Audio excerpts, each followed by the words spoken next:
the Rafale.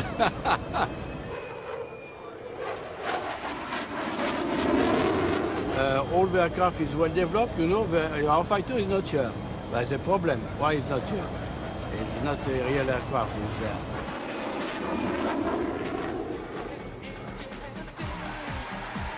Just a few months after the Dubai Air Show debacle, power changed hands in the UK. With any new government come new expectations. The Eurofighter had been the Tories' pet project since day one, and it was assumed that Labour would reassess the most expensive procurement programme in the UK as part of their strategic defence review. To the consternation of some observers, that wasn't to be. You must remember in the Strategic Defence Review, two things were off bounds. One was the British nuclear deterrent, the second was the Eurofighter. So the Strategic Defence Review, although it confirmed it, strictly speaking, was not allowed to examine the whole project. I think that with hindsight, had it been put into the melting pot, it might well have decided that 232 was no longer required. But because that was off bounds, off limits, then 232 was confirmed, almost on the nod. The production contract was signed in 1998, although it was already apparent that the delivery date of 2000 would not be met. Eurofighter 2000 was renamed Eurofighter Typhoon. The much-awaited production phase was to begin the same year for the same total of 620 planes, and delivery was further postponed until 2002. The reduced order resulted in a reduced cost to an estimated £39 billion in 1998 prices. The four nations were now accelerating the pace of flight test operations, and the assembly lines were put into action. As they did so, it became clear that the whole nature of conflicts had changed. Peacekeeping and policing missions were the priority. The need for fighter aircraft had diminished in favour of high-altitude precision bombers. Some seriously started to doubt that the Eurofighter Typhoon would meet the defence need of the partner nations.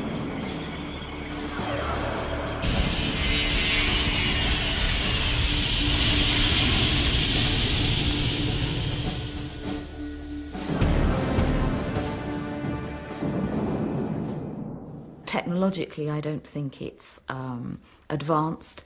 It's a Cold War dinosaur, advanced for its time, but no longer relevant. We require ground attack capabilities much more than we require air-to-air combat capabilities. The Eurofighter only has that as a secondary role and function. So the Eurofighter has a limited role in the everyday operations in the contemporary security environment. That's wrong. I mean, no expeditionary warfare or any other warfare can take place without control of the air. You need to protect your ships and your troops from being attacked by the bad guys in the air.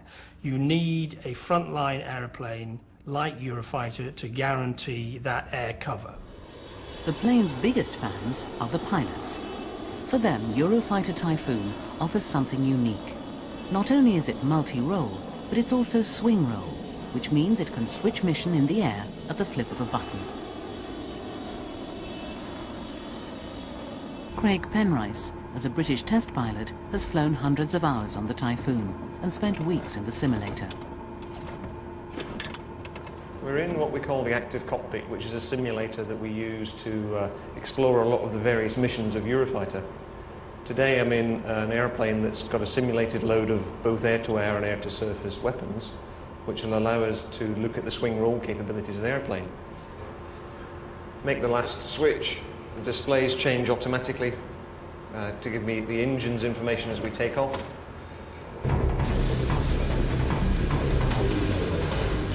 Craig's mission is to bomb a power station. Before reaching his target, he's surrounded by enemy fighters. In the swing-roll Eurofighter, he can fire missiles at them and then continue his bombing mission.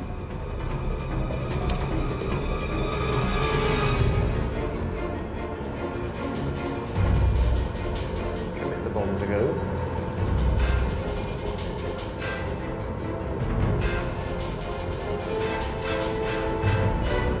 Although the missions remain to be performed for real, The industry test pilots are adamant that Eurofighter Typhoon is the best option for the Air Forces. There's some things that are simply completely marvelous about this airplane, and one of them is the cockpit.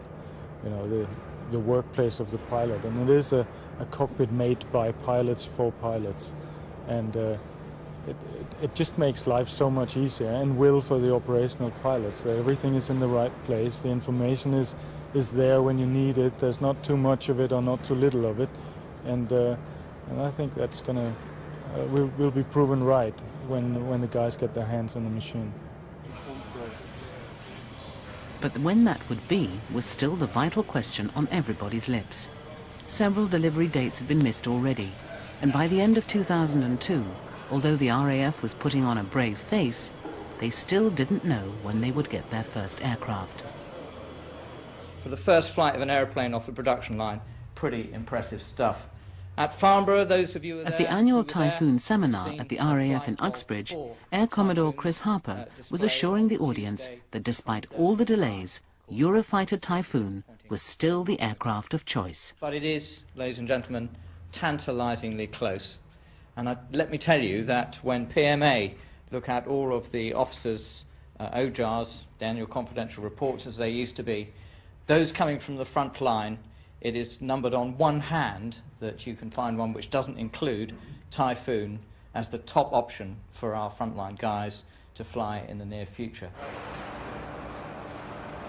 If the delays were testing the patience of the RAF, the industrial side of the partnership remained sanguine.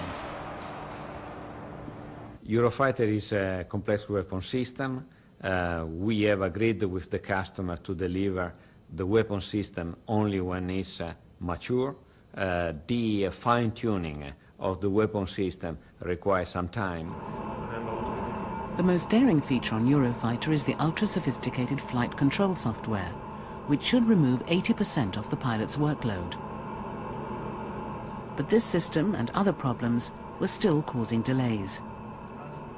There's several reasons for the delays.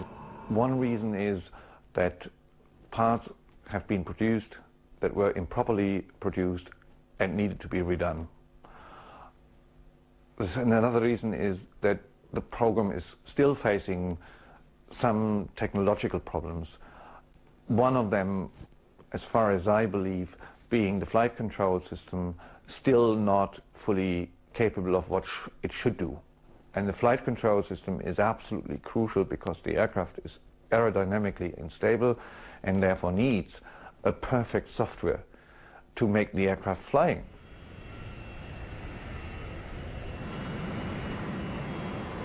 By late 2002, it was becoming apparent that the program was yet again behind schedule. The flight control system was not the only factor. Over 1,400 component changes had been made and tested in the past 2.5 years.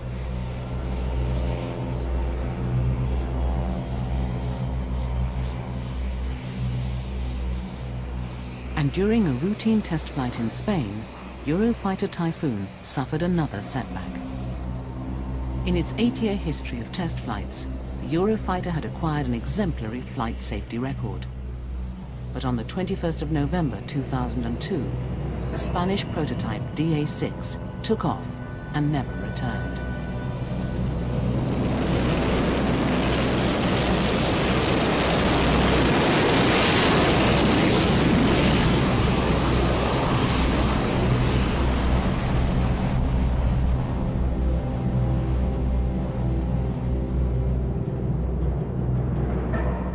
It appears that both engines shut down, forcing the plane to crash. Both pilot and passenger safely ejected. A subsequent investigation points to a mechanical fault in an early prototype engine design that has now been superseded by engines where a similar fault is impossible.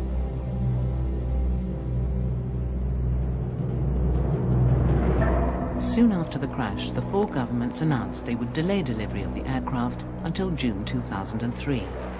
Their main reasons for this decision were the slow progress made by industry on minor details. The loss of DA6 was cited as adding further uncertainty.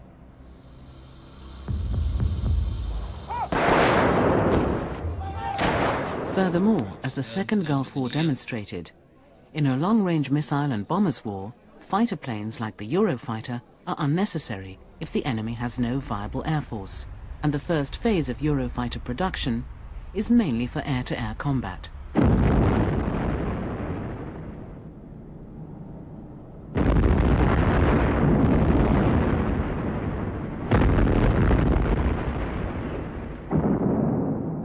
This confirms the arguments of those who believe that the Eurofighter program has failed to adjust to changing military requirements.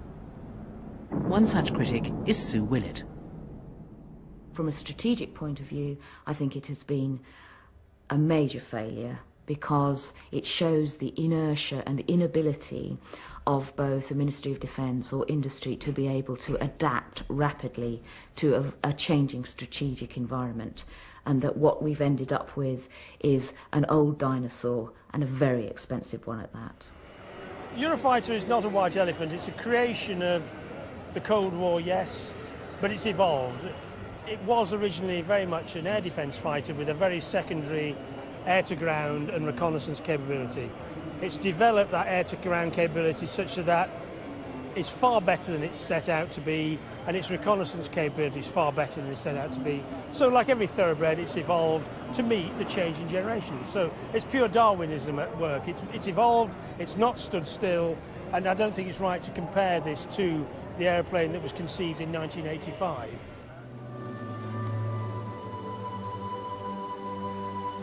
Finally, on the 30th of June 2003, the Eurofighter was ready for delivery. Representatives of the four nations, including Britain's Defence Minister Lord Bach, assembled at Eurofighter headquarters in Manching, Germany.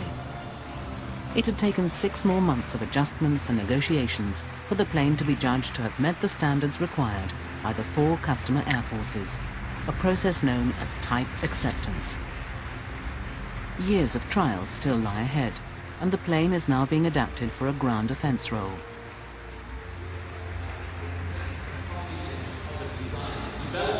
Germany, Italy, Spain, and the United Kingdom. And as we sit here today, aircrew have signed the type acceptance commemorative document. The customers remain upbeat and suggest that lessons have been learned. Air superiority is everything in modern warfare. If you don't have control of the skies, you haven't got much chance of winning. Now, with Eurofighter, we have really the best air superiority plane in the world. When you are going in for this kind of collaboration, it's very important the 4 nations involved, or however many it may be, don't insist that everything has to fit in exactly in terms of employment in one country, what parts will be built in another country, and that there should be some central organisation that's powerful enough to be able to run the procurement without having to look over its shoulder all the time. We always, of course, are looking at our defence equipment programme. Which sensible government wouldn't? We always have to just check and make sure. The fact is, though, we are a partnership, and that if any country decided for whatever reason to build more, build less, then it would be duty-bound to go to its other partners and discuss the issue. We must not get stuck in any mires, even if we did in the past. There is now a new initiative to streamline the project's decision-making process, although the British government have recently announced that the project is now costing the British taxpayer £20 billion. The total cost to the 4 nations is well over £50 billion. By some management criteria, a project that overruns by 10 years and is billions of pounds over budget should be considered a failure. But when compared with similar defence programmes, a pattern begins to emerge. I don't think I'd accept that Eurofighter is a failure. Eurofighter has been a victim of bad management and some appalling political decisions. Look at Eurofighter and compare it perhaps to the F-22 in the United States. That's an aircraft which is only just entering production. It's late. It's over budget. We don't hear the criticism of it because, of course, it's not a collaborative program. Even the French, who at one point had the advantage, seem to have run into trouble with the Rafale. the French Air Force have yet to make a substantial stake in Rafale. The French Navy have got some aircraft on order for the Charles de Gaulle aircraft carrier, but it's still, we're talking of less than 100 aircraft. Now, there are